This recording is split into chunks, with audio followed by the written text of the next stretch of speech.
Mga mamshis, ito po ang gagamitin nating mga ricado sa pag-marinate ng ating maskara.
Mga mamshis, ito po ang mga ricado na ating kakailanganin para sa ating tokwat baboy.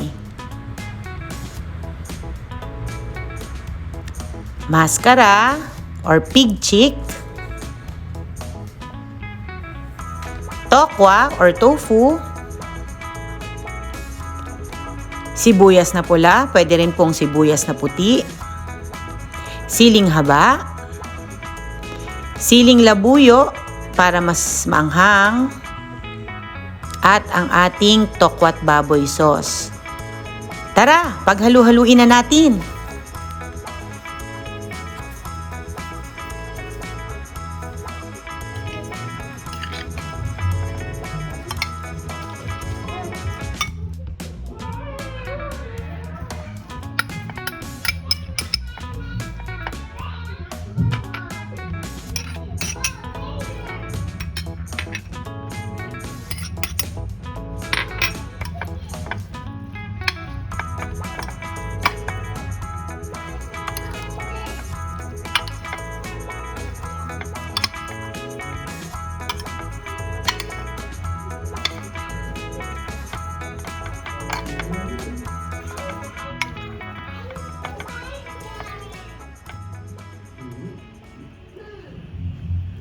Ang sarap!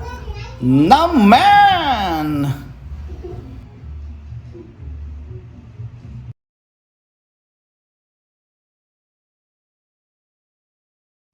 Mga mamshis, para sa videos ng mga pagkaing madaling lutuin at swak na swak sa budget, please don't forget to like, share, and subscribe to my channel. Thank you for watching!